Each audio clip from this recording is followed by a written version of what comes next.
name is Sister Theresa Aletheia, and I am a daughter of St. Paul. I was raised Catholic. Both of my parents were very traditional Catholics. My father was a theologian. He taught at a Catholic university, and my mom was a stay-at-home mom for most of my childhood, and she really brought the liturgy into the house. We really just lived the church in the house, so we had a really rich family life at home. I started to question my faith really young. When I was 5 years old, I had the thought that maybe God doesn't exist. And I remember that moment. I was just walking up the stairs. All of a sudden, I just thought, what if God doesn't exist? And you know, at that point, I couldn't really deal with the implications of a thought like that because I was 5 years old, but I was that kind of kid. I was always thinking about things. I was always challenging things. I was always arguing. My dad was a theologian, so we would talk a lot about religion at the dinner table, and I would argue a lot about religion at the dinner table. So my doubts started early. There was a point where, you know, I was always struggling, I was always pushing back, but I had a deep faith at the same time when I was younger. But when I was a teenager, specifically when I turned 14, one day I was struggling with the problem of evil, and it was something that I struggled with for a long time. But I remember that day I just thought, I don't think this is resolvable. I don't believe in God. And so at that point, I said to my parents, I do not want to be confirmed. I don't believe in God anymore, and I just want to let you know that. And so that was kind of a turning point at age 14 where I considered myself an atheist. As a teenager, I was involved in punk rock, and I cared a lot about current events, and I think for me, religion became more about virtue. I wanted to be a good person, but I didn't have the structure of anything to really understand what virtue was, so I was kind of determining it for myself. But it was still important to me to be a good person. So during that time and entering into college, I was really pretty closed to spiritual things. I didn't really think about it a lot. I was really struggling with how to be a good person and how to change the world for the better. That was my focus. And in college, though, it started to shift a little bit. I became interested in becoming more like an educated atheist. I wouldn't say I was seeking or interested in spirituality, but I did want to be able to say I've explored other things and I've rejected them, and so I'm an educated atheist. And at that point, I thought, I know enough about Christianity, so I'm just going to explore other things like a lot of people do. So I started to explore Buddhism. I studied Buddhist philosophy, but I wouldn't consider myself a seeker at that point. The point that I became a seeker was when I was in Teach for America. I was teaching in an inner city school, and this is right after college. And I think I hit a rock where I hit a wall where I just thought, I want to be a good person, but I'm not a good person. And I was reminded of that every day by my kids that I taught. You know, they were in third grade. They had a lot of struggles in their life. They needed a better person than who I was, and I was reminded of that every single day. So I remember thinking, I don't have the resources within myself to be the person that these kids need to be and that I always have wanted to be.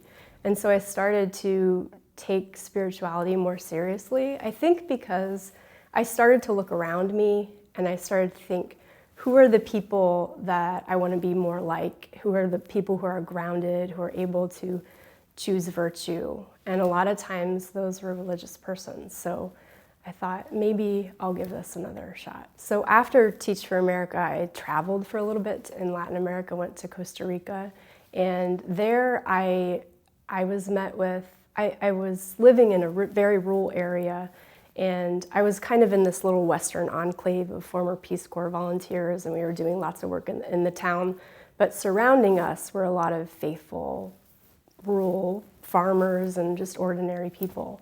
And I remember being really struck by wait, these are the people I want to be like. They just had this virtue and this groundedness, even the least virtuous of them. And I remember thinking to myself, I want to have what these people have. And for the first time, I considered the thought, why do they believe in God and I don't believe in God?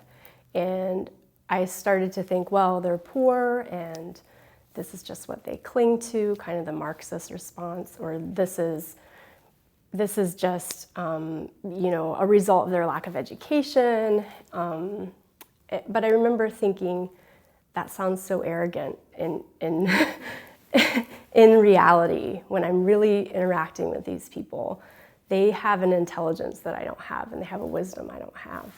So I started to be evangelized by them, but not really in an obvious way. It was just by who they were.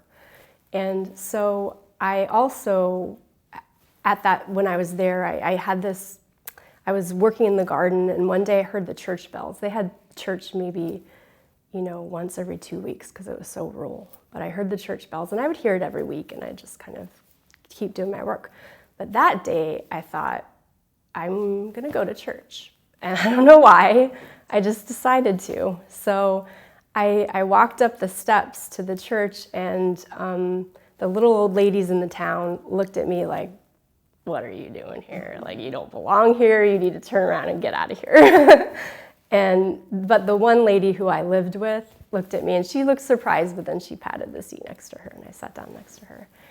And the priest who showed up was a guy who was very educated and spoke very good English and welcomed me and would speak English sometimes during the homily so that I understood. And so I started to just go to Mass every couple weeks. And all my friends were like, why are you doing that? I don't know. I just decided, I just feel like doing it. So one day that priest came to me in the little town pulperia, which is like the bar / little grocery store. And he sat down next to me and he said, as he came into the bar, I was like very frightened. What he was going to say, I was thinking, he's probably going to tell me that I shouldn't be going to church and that that I don't belong there. And he just sat down and he said, so tell me about yourself. And I was like, so I told him a little bit about myself. And I said, so tell me about yourself. And he said, well, I used to be a lawyer, and he named a big worldwide corporation that he worked for. And he said, and I had a beautiful fiance, and he got this faraway look in his eye for a second. And then he said, but then I felt the Lord's call, and here I am. And he's like, you understand, right? And I was like, no, not for a second. Like, why would you do that? Why would you leave a beautiful fiance, leave a very high-paying job, and come be a priest, drive around to these rural areas hours at a time and say Mass to 10 people? I don't get that, I'm sorry. So these people just started to kind of, they just started to change me. And so one day I was walking to the farm, and I was going over a hill, and as I was walking over the hill, I just felt this gratitude for the beauty around me. And at the same time that I was just filled with gratitude for the beauty, there was this huge gust of wind, and it felt like one of the trees was going to fall on me. And I felt fear. And so in that mixture of gratitude and fear, it was as if God introduced himself to me. I knew that God existed, that he was a personal God, and that he had a plan for my life.